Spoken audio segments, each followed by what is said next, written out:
Let me tell you about the day everything went sideways in the Galactic Council. My name is Ambassador Krill Nox, and I represent the Zentaran Coalition. Well, represented things are a bit complicated now. You see, I was there when humanity decided they had enough of our, shall we say, particular way of doing things. Order. Order in the Council. High Counselor Mira Voss banged her ceremonial gravity hammer against the quantum-stabilized podium. The sound echoed through the massive chamber, bouncing off the walls of the Station's 7 meeting hall. Her purple scales flickered with frustration as she tried to maintain control over the chaos erupting around us. I sat there watching the pandemonium unfold, my sensory tentacles curled in amusement. The other representatives were losing their minds, some literally, as the hive mind collective of Beta Centauri had accidentally disconnected 3 of their neural nodes in the confusion. "What do you mean they just left?" Trade Minister Jax Pulsar demanded, his bioluminescent spots flashing rapid patterns of disbelief. An entire species cannot simply leave. But they had. Earth and its colonies had packed up their quantum transmitters, shut down their embassies, and ghosted the entire Galactic Council faster than a Proximan sugar glider could snatch the last cookie from the break room. Not that I was bitter about that incident last week. The humans submitted their withdrawal notice precisely according to Article 7249, subsection Q, paragraph 3.14159 of the Galactic Charter, announced Protocol Droid TX-789, its voice carrying that insufferable tone of mechanical superiority. They followed all proper procedures, including filing their intent in triplicate, with notarized quantum signatures and temporal stamps. Security Chief Rax Prime, a towering mass of crystalline silicon life form, rumbled in what I recognized as their species' version of a snort. Of course they did. They knew exactly how to work our system, right until the moment they decided to break it. I couldn't help but chuckle, earning several disapproving looks from my fellow ambassadors. The humans had always been different. They asked questions no one else dared to ask, proposed solutions that made the Council's bureaucrats turn various shades of their species' respective colors of distress. Ambassador Nox. High Counselor Voss turned her attention to me, her scales now a deep indigo of concern. "You spent considerable time studying human culture. Please explain to the Council how we failed to anticipate this unprecedented act of species-wide insubordination." I straightened my posture, adjusting my ceremonial robe. "With all due respect, High Counselor, we did anticipate this. The humans told us exactly what they would do, multiple times, in multiple formats, including an entertaining presentation featuring something they called interpretive dance. The memory of human representative Amanda Blackwood performing a dramatic routine titled Bureaucracy Blues during last year's Galactic Cultural Exchange still brought a ripple of amusement through my chromatophores. They submitted 2,347 proposals for procedural reform. I continued, pulling up the data on my neural interface. My personal favorite was their suggestion to reduce the number of required forms for emergency aid from 57 to, and I quote, "any number that is not completely ridiculous." A murmur rippled through the chamber. The Arcturian delegation began their species' traditional stress shedding, filling their section of the chamber with a fine mist of anxiety spores. But the filing system protested. Minister Pulsar, the procedures, the sacred bureaucratic traditions that have maintained peace for 10,000 years.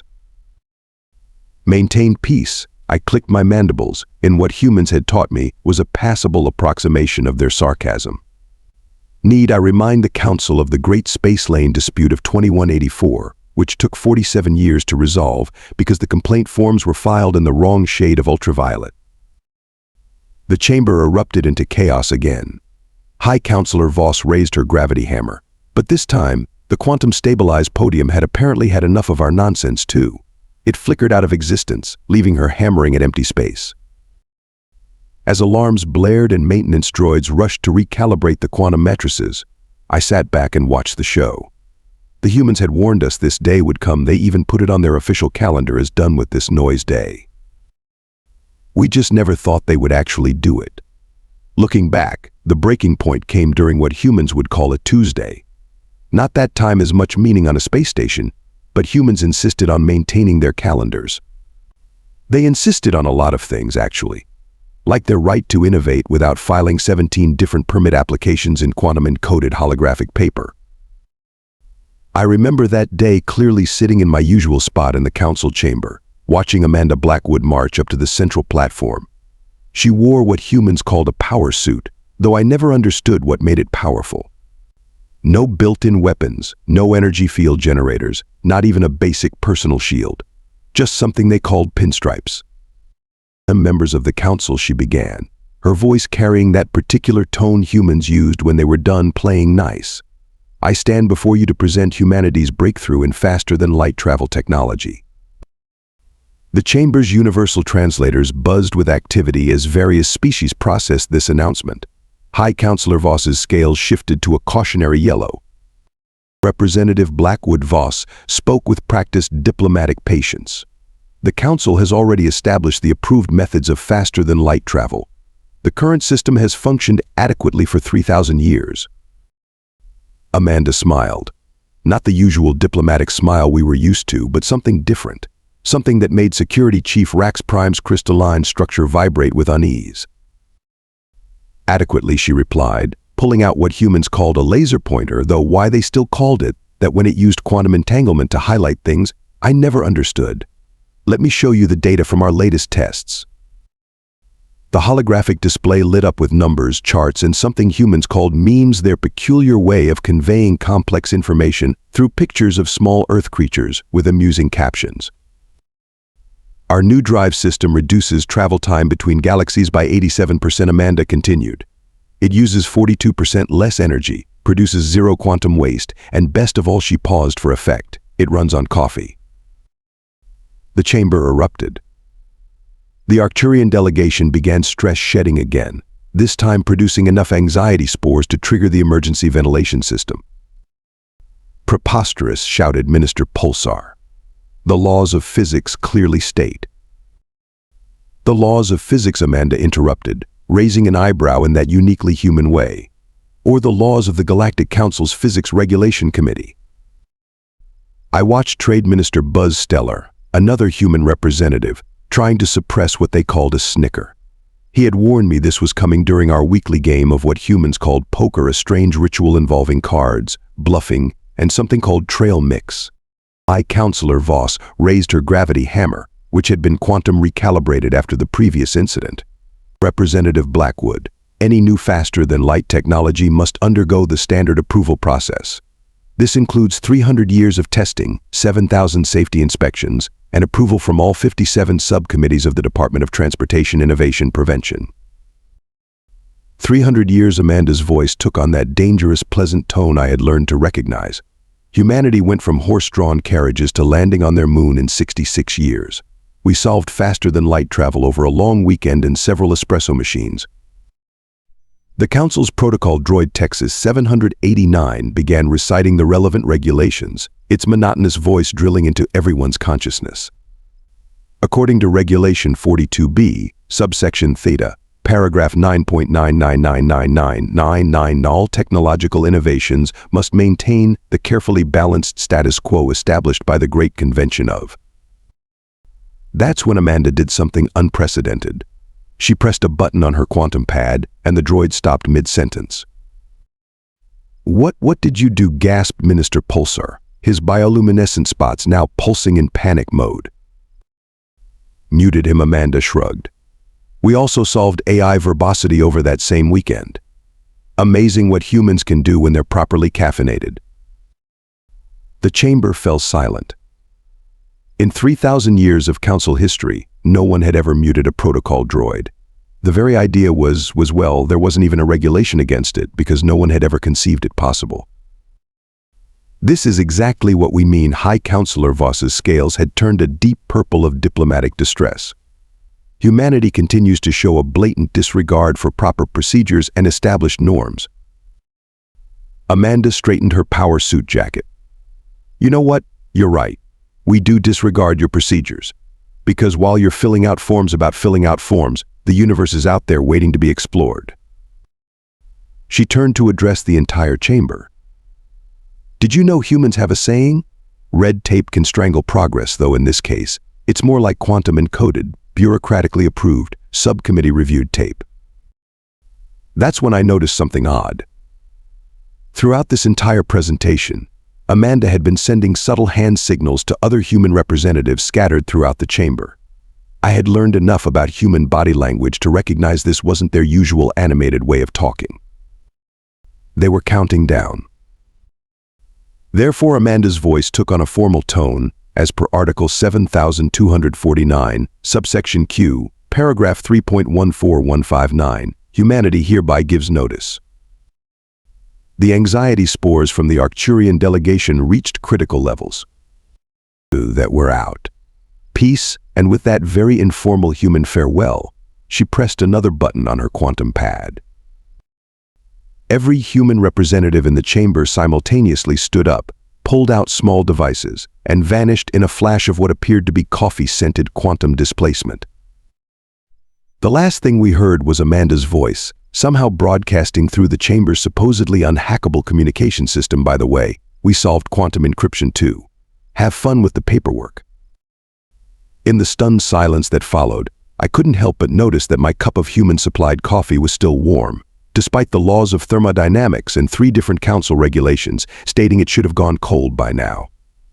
Humanity hadn't just planned their exit, they had turned it into performance art. The next few weeks after humanity's departure were, to use their colorful phrase, a complete gong show. The council had never dealt with anything like this before. Usually, when species left the council, they did so after filling out the proper forms, attending the prescribed number of farewell ceremonies, and completing the traditional exchange of regretful quantum acknowledgments. But humans? They turned their exit into a galaxy-wide mic drop. The economic projections are troubling, announced Trade Minister Pulsar during our emergency session. His bioluminescent spots had been stuck on burnt orange for days, a clear sign of economic distress. Humanity's departure has created a 42% deficit in the galaxy's coffee supply alone. I watched various council members twitch at this news. Funny how many species had developed a dependency on that human beverage. Even the Hive Mind Collective had incorporated it into their neural network maintenance routine. Not to mention, continued Pulsar, his voice quavering, they took their entertainment networks with them. The Rigelian soap opera industry is in shambles without access to what humans called Netflix. A mournful keen rose from the Rigelian delegation. Their entire cultural economy had become dependent on remaking human shows with extra tentacles and quantum dynamics. High Councillor Voss's scales had been cycling through various shades of bureaucratic panic. Surely we can adapt. The council has survived for thousands of years without human innovation. I couldn't help but interject. Has it though? Do you remember what interstellar shipping was like before humans introduced their tracking system? We lost entire cargo fleets in quantum space because no one could figure out which form to file first. That's an exaggeration, protested Minister Pulsar, though his spots flickered uncertainly. Is it? I pulled up the records on my neural interface. The Great Quantum Mail Mishap of 2183. 6,000 ships full of priority packages got stuck in a bureaucratic loop between dimensions because the delivery confirmation forms had to be signed before the packages existed, but couldn't be processed until after they were delivered. Security Chief Rax Prime's crystalline form emanated frequencies of agreement. The humans fixed that with something they called common sense and a computer program they wrote during their lunch break. The chamber fell into uneasy silence as more reports flooded in. The Arcturian fashion conglomerate was in crisis because humans had taken their denim with them. The Proximate Academy of Sciences was struggling because their quantum physics department had relied heavily on human graduate students who asked what they called stupid questions that somehow led to brilliant breakthroughs. It gets worse, announced a junior aide, rushing into the chamber with a quantum tablet.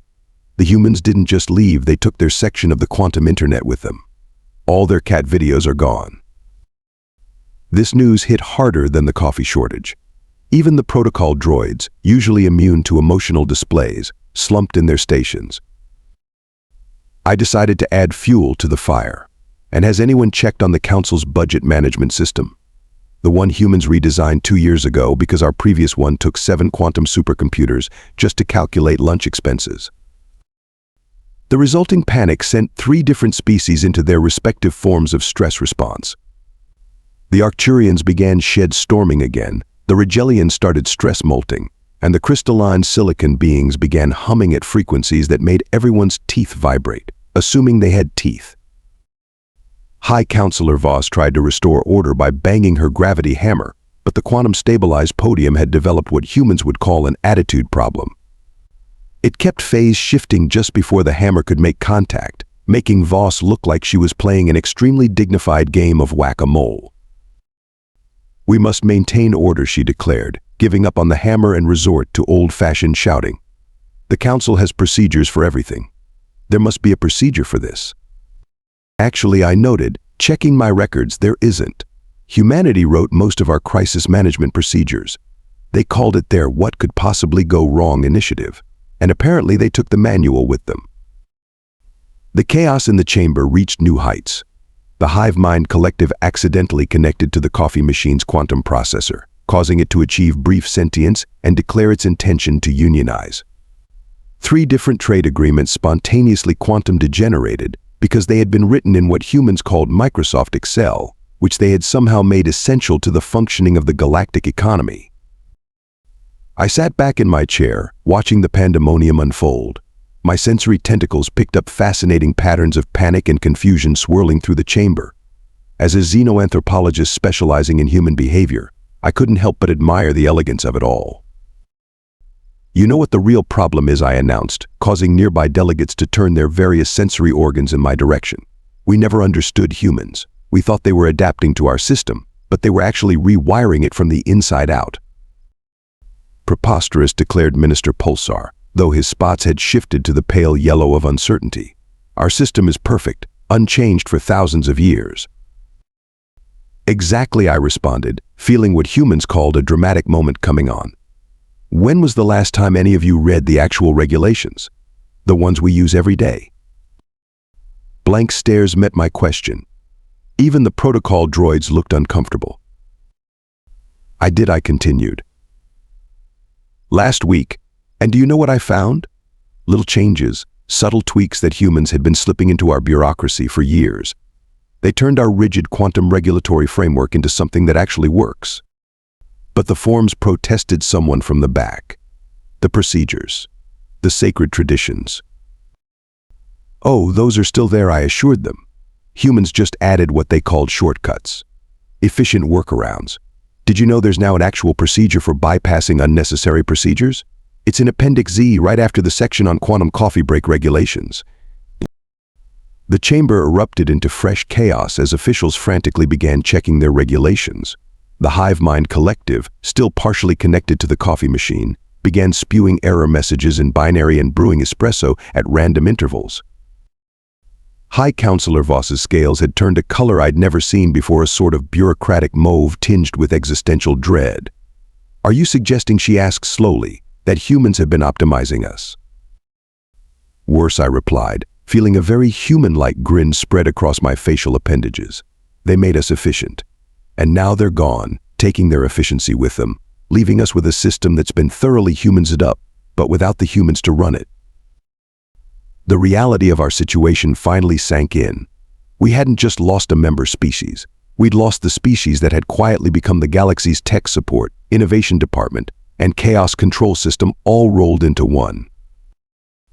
In the ensuing silence, broken only by the occasional existential whimper and the now sentient coffee machine's attempts to start a labor movement, I couldn't help but wonder what humanity's next move would be. Because if there's one thing I'd learned about humans, it's that they never did anything without a plan. Usually several plans, often contradictory ones, sometimes involving explosions. The truth about humanity's activities came to light during what should have been a routine quantum telescope maintenance schedule review meeting. Yes, we had meetings to review maintenance schedules. Yes, this is why humans left. Pax Luminar, our lead quantum astronomer, burst into the council chamber without filing the required entry in a state of emergency forms. Their luminescent fur was bristling with what I recognized as scientific excitement, making them look like a glowing dandelion having an existential crisis. "You need to see this," they announced, bypassing 7 layers of protocol, and causing 3 protocol droids to short-circuit simultaneously. The humans, they have been building things. High Counselor Voss, who had finally given up on the quantum podium and switched to a traditional space wood lectern, looked up with weary scales. Building things is not news, scientist Luminar. Humans are always building things, usually without permits. No, Pax bounced on their gravitational support field. Big things. Space things. Really big space things. They activated the chamber's holographic display, causing it to flicker and display an error message about updating its quantum drivers. After 3 reboots and a stern talking to from technical support, the display finally showed us what had gotten Pax so excited. The chamber fell silent. Even the newly unionized coffee machine stopped its regular demands for better working conditions. That Pax announced with professional scientific glee is a Dyson sphere. Well, the beginning of one, around a star that was specifically not allocated for construction by the Council's Department of Stellar Development. Minister Pulsar's spots turned pure white, but that's impossible. The paperwork alone for stellar construction takes at least 7 centuries to process. Oh, it gets better, Pax continued, their fur now glowing bright enough to trigger the chamber's solar protection shields. Look at this. The display shifted to show what appeared to be massive structures throughout what we had thought was empty space. Gates of some kind connected by lines of energy that definitely weren't approved by the Department of Quantum Infrastructure. They've built their own transportation network, Pax explained, practically vibrating with scientific enthusiasm. No wonder they weren't concerned about our faster-than-light travel regulations. They have not been using conventional space travel for months. Security Chief Rax Prime's crystalline form emitted frequencies of alarm. Are you saying they constructed an independent galaxy-spanning transportation system without filing a single environmental impact assessment? Not even a preliminary space zoning request, Pax confirmed gleefully. And these energy readings suggest they are using something that looks suspiciously like controlled quantum coffee reactions. The Arcturian delegation immediately began stress shedding, but their anxiety spores were vaporized by the sudden burst of energy from Trade Minister Pulsar's panic-induced bioluminescence. They weaponized coffee. The Trade Minister's voice hit frequencies previously achievable only by quantum harmonics. Not weaponized, I corrected, my xenoanthropology training kicking in. Humans never saw coffee as a weapon. They saw it as fuel. The difference is important and terrifying. Pax continued their presentation, each new revelation causing fresh waves of bureaucratic panic through the Council. Quantum manufacturing facilities that ignored all standard safety regulations except the ones that actually mattered. Research stations studying phenomena that the Council had officially classified as too interesting to investigate, and most shocking of all. They fixed the quantum internet buffering issues, Pax announced. No more waiting for cat videos to load. This revelation caused the Hive Mind Collective to briefly achieve a higher state of consciousness, though they quickly returned to normal when they realized this meant filing transcendence paperwork. But how demanded High Counselor Voss? How did we not notice all this construction? I cleared my throat, causing my sensory tentacles to ripple in what humans had taught me was a suitably dramatic way. Actually, they filed all the proper notices. They just did it through the Council's suggestion box system. We have a suggestion box system, several delegates asked simultaneously. Exactly, I replied.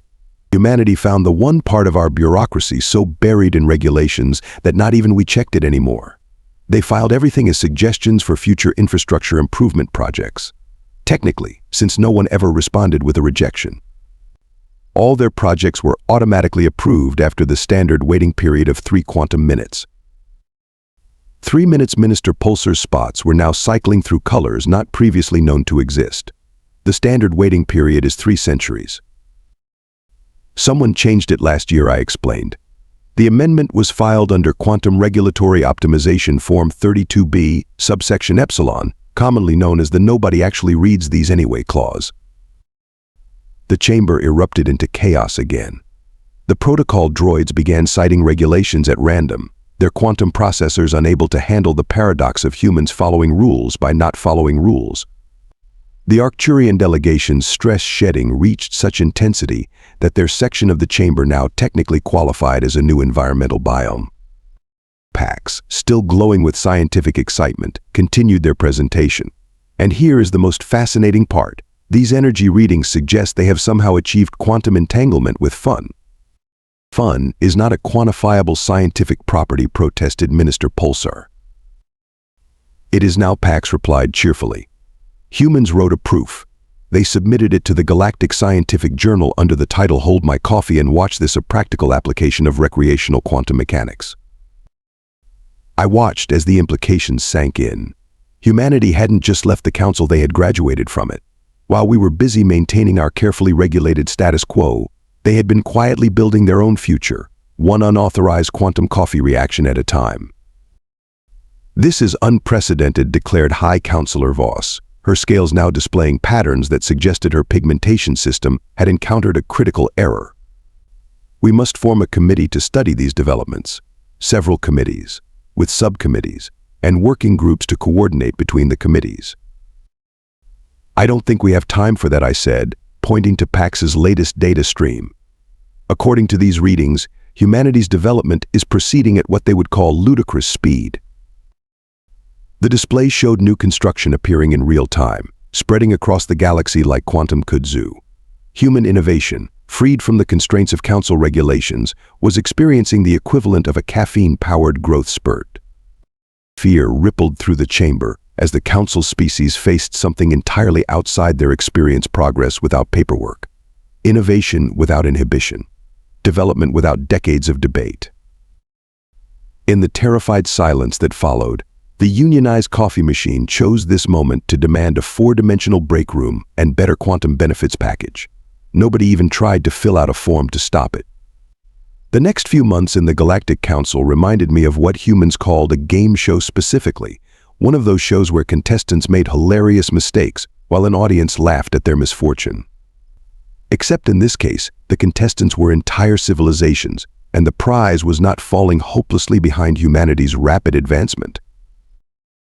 The Regellians were the first to attempt breaking free from council regulations. They announced their intention to speed up their approval processes by introducing something they called quantum rubber stamps. "Behold," announced the Regellian chief of innovation, holding up a device that looked suspiciously like a human stapler painted with glow-in-the-dark quantum paint. "With this, we will approve projects instantly." The device promptly achieved sentience, declared itself a sovereign entity, and began demanding citizenship rights. Last I heard, it had filed for political asylum in the human territories, citing cruel and unusual bureaucracy.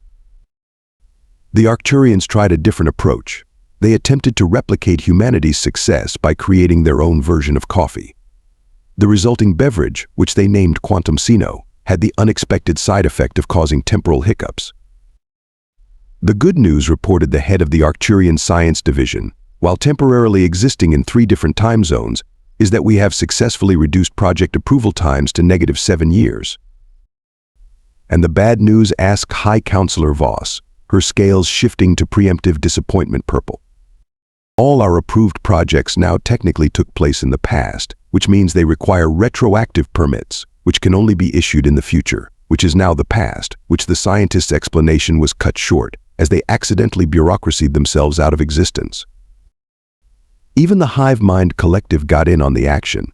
They attempted to streamline their decision-making process by creating what they called a quantum consensus accelerator.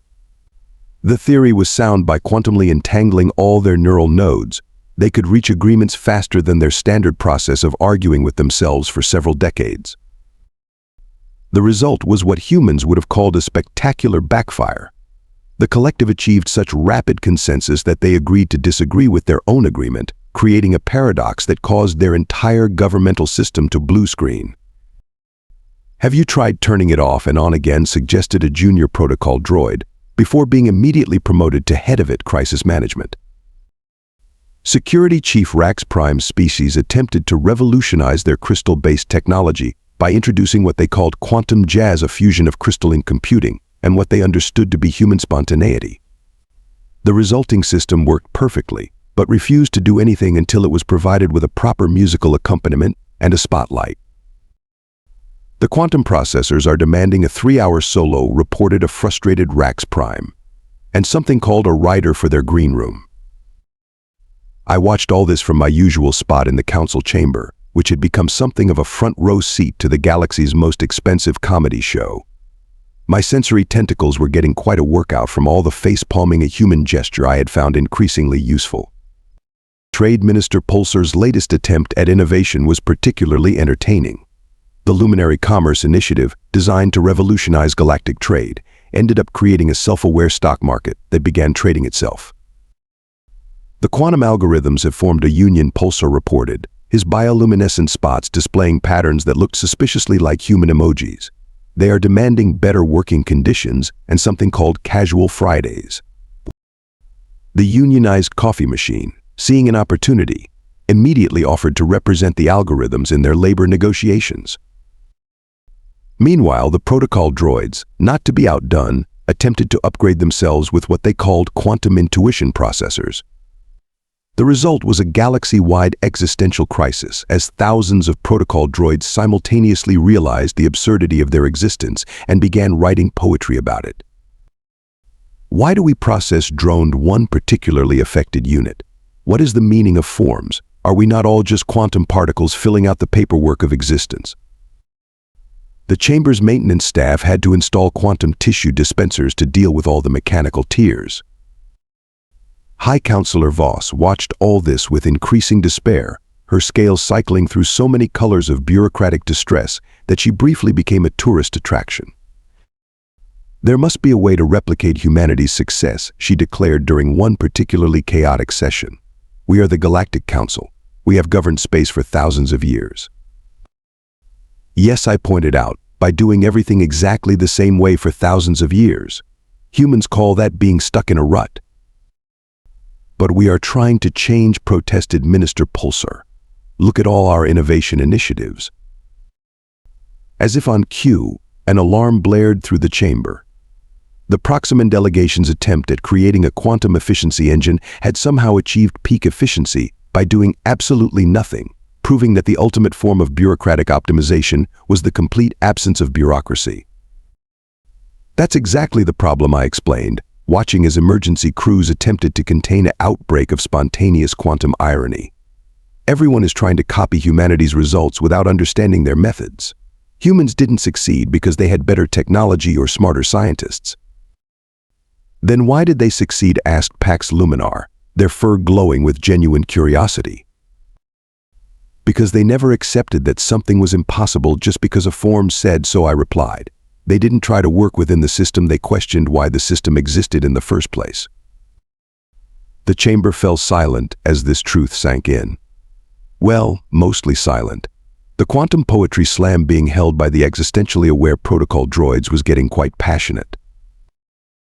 Are you suggesting, High Counselor Voss asked slowly, that the secret to human innovation is not following the rules? No, I corrected. The secret is knowing which rules matter and which ones are just rules for the sake of having rules. Humans call it common sense. The blank stares I received suggested this concept was more alien than anything the Council had encountered in its thousands of years of existence.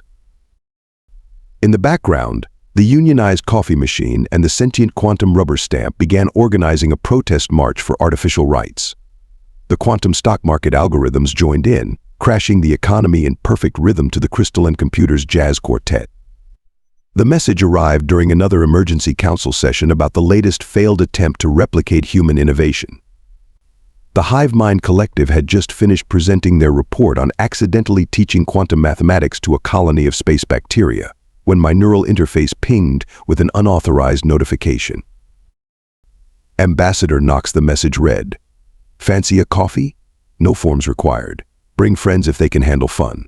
Coordinates attached. Amanda. I nearly fell out of my gravity chair. The coordinates pointed to one of humanity's new quantum gate stations, the ones that supposedly ran on coffee and optimism. Order. Order, High Counselor Voss was shouting, her scales flickering between bureaucratic panic and institutional outrage. The Council demands to know why these unauthorized messages are being received. Similar notifications had apparently reached several other delegates. Pax Luminar's fur was glowing like a quantum disco, and even Security Chief Rax Prime's crystalline form was vibrating with what appeared to be excitement. This is clearly a violation of Council Communication Protocol 7249B, declared Minister Pulsar, though his bioluminescent spots were forming patterns that looked suspiciously like smiley faces. The Protocol Droids, still in their poetry phase, began composing sonnets about the quantum nature of invitation etiquette. "We must form a committee to study these communications," High Counselor Voss announced. "Several committees, with subcommittees to study the committees studying the communications." I stood up, causing my sensory tentacles to wave in what humans would call a dramatic fashion. "With respect, High Counselor, I believe that would be missing the point. Again." "Missing what point?" she demanded, her scales shifting to a shade of purple I had come to associate with impending bureaucratic meltdown. "The humans are not asking for permission," I explained. "They are offering an opportunity to individuals, not institutions." The chamber erupted into chaos. The Arcturians began stress shedding so intensely that their section of the chamber qualified as a weather system. The quantum stock market algorithms, sensing opportunity, began trading futures in anxiety spores. "But the procedures," sputtered Minister Pulsar. "The protocols. The 17 different forms required for unofficial official contact." "That is exactly why some of us got invitations, and others did not," I said, watching realization dawn across various alien faces. "The humans are reaching out to those of us who saw their point all along." The unionized coffee machine chose this moment to announce it had received an invitation too, and was considering a career change to become a quantum barista. High Counselor Voss's scales had turned a color that suggested her pigmentation system was considering a rage quit. "This is unacceptable. The Council cannot allow individual species to engage in unauthorized innovation." "I do not think," I replied carefully, "that the Council is in a position to allow or disallow anything anymore." To demonstrate my point, I pulled up the latest quantum telescope data. The display showed humanity's network of gates and stations had expanded even further, creating what looked like an intricate web of possibilities through space. And at certain points along this network, other construction projects had begun, projects that bore signatures of non-human origin. Some species, I announced, have already accepted their invitations. The chamber fell into stunned silence. Even the existentially aware Protocol Droids stopped their poetry slam. Ambassador Nox, High Counselor Voss's voice carried the weight of thousands of years of tradition. "Surely you are not suggesting we abandon our sacred procedures." I looked around the chamber, at faces and sensory organs turned toward me in various expressions of hope, fear, and bureaucratic constipation. "I am suggesting," I said, "that perhaps it is time for the Council to have a coffee break. A real one, without filing the paperwork first." My neural interface pinged again. Another message from Amanda. "PS, we figured out that faster-than-light thing. Turns out the answer was in the quantum foam of the coffee all along. Who knew?" I made my decision. Standing up, I addressed the chamber one last time. "High Counselor, honored delegates, sentient algorithms, and recently unionized appliances, I hereby tender my resignation from my position as ambassador of the Zentaran Coalition to the Galactic Council." I paused for dramatic effect, something I had learned from watching human entertainment broadcasts. "I am going to get coffee with the humans, real coffee. The kind that violates at least 15 different quantum physics regulations and probably makes the universe question its own existence." The chamber erupted into fresh chaos. The Arcturian delegation's stress shedding reached such intensity that it began forming small quantum singularities. The unionized coffee machine announced it was going on strike in solidarity, but nobody noticed because it had already left to pursue its quantum barista dreams. As I walked toward the chamber's exit, I heard footsteps behind me. Turning, I saw Pax Luminar, their fur glowing with determination, and Security Chief Rax Prime, their crystalline form resonating with what humans would call the tune of freedom. "Wait," called Minister Pulsar, his spots forming question marks. "What should we tell the Council?" I smiled in my best approximation of human cheekiness. "Tell them we will be back. Probably, eventually, after coffee. Behind us, High Counselor Voss began the process of forming an emergency committee to study the implications of unauthorized caffeination. But for the first time in my diplomatic career, I found that I did not care about the proper procedures. Sometimes, as humans say, you just have to go with the quantum flow. 6 months after my dramatic exit from the council chamber, I found myself sitting in what humans called a coffee shop, floating in space near one of their quantum gates. The view was spectacular, the coffee was legally questionable, and the bureaucracy was refreshingly absent. So Amanda said, sliding into the seat across from me, her quantum pad displaying various construction projects across the galaxy, "How does it feel to be on the fun side of progress?" My sensory tentacles rippled with contentment as I sipped my quantum mocha. Like being part of something that actually makes sense, though I do miss the poetry writing Protocol Droids sometimes. Oh, them, Amanda grinned. They started a really successful spoken word night at the Quantum Jazz Club. The crystalline computers provide backup music. Through the shop's window, I could see the latest human innovation project taking shape, a massive structure that supposedly bent probability itself. The council had sent 17 strongly worded letters about it, all of which had been used by the quantum coffee machine to make specially flavored beverages. The council finally accepted reality, I reported, checking my neural interface. They created a new department, the Committee for Accepting Things We Cannot Control but Must Pretend to Regulate Anyway. Amanda laughed. Let me guess, CAT-WCP for short. Actually, they spent 3 weeks arguing about the acronym and settled on Bob. The door chimed as Pax Luminar entered, their fur glowing with the excitement of their latest research project. Behind them, Security Chief Rax Prime's crystalline form sparkled with quantum calculations. "You will not believe what we discovered," Pax announced. "Apparently, if you add quantum coffee to the experimental probability matrix, it creates a field of infinite possibilities. Also, a really good cappuccino." The unionized coffee machine, now a respected quantum barista and part-time philosophy teacher, beeped in approval. Looking around at this unlikely gathering, humans, aliens and sentient appliances all working together without filing a single form, I couldn't help but appreciate the irony. The council had spent thousands of years trying to maintain order in the galaxy through regulations and procedures. But it took humanity saying nah to remind us all that the universe was meant to be explored, not regulated. Oh, by the way, Amanda added, checking her quantum pad, the council just sent another protest about our latest project. Something about it violating the laws of physics.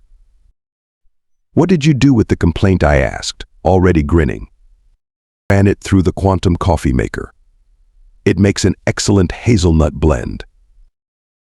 As we sat there, watching the galaxy reshape itself one coffee-powered innovation at a time, I realized that sometimes the best way to deal with bureaucracy was to toast it, preferably with a quantum espresso and a side of impossible dreams. The universe, it turned out, had a sense of humor after all. It just needed humanity to remind it of the punchline.